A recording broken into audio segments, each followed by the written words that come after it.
Hey boys and girls, it's Mrs. Greene. I'll be reading chapter 6 with you tonight. It's on page 64 if you would like to follow along as I read. When the others had been excused to go out for mid-morning play, John had to go and stand by Mrs. Plimsoll's desk. "John," Mrs. Plimsoll said, "you mustn't make up silly stories to excuse your failures." "I must have the truth." "What did you do with your pencil?" "This is it," John said, showing Miss Plimsoll the pointed stick of chocolate. "Really it is. It changed." "What do you mean, it's changed?" Mrs. Plimsoll demanded. "That's my pencil," John tried to explain, "only it isn't the same anymore. Nothing stays the same today if I put it into my mouth. The same thing happened when I chewed my gloves. They were chocolate too." "John," said Mrs. Plimsoll slowly, "do you feel all right?" "Yes, thank you," John said. "I feel all right, except," he added, "I'm getting so thirsty." The water from the water fountain turned to chocolate, and so did the water upstairs. "I would like a drink of cold water." "Yes, John," Miss Plimsoll said. She suddenly looked pale. "You run out and play with the others. I'm going to have a talk with the nurse."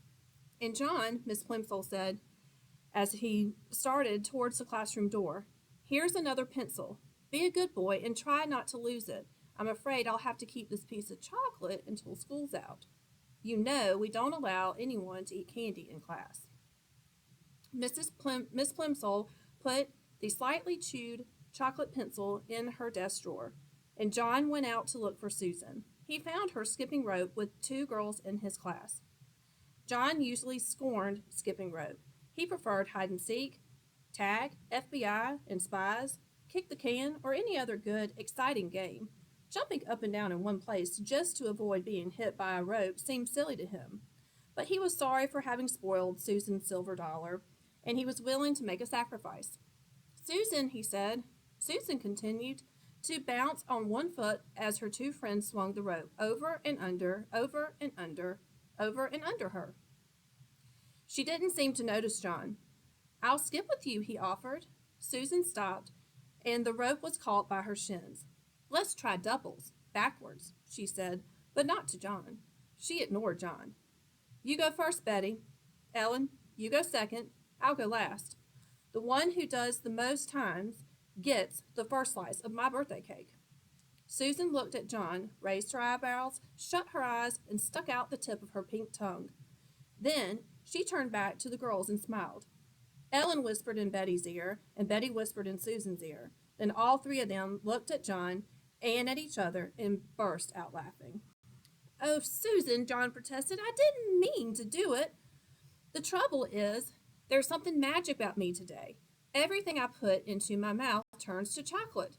The girls giggled. "You wouldn't like it," said John, who was beginning to feel sorrier for himself than he had ever felt before.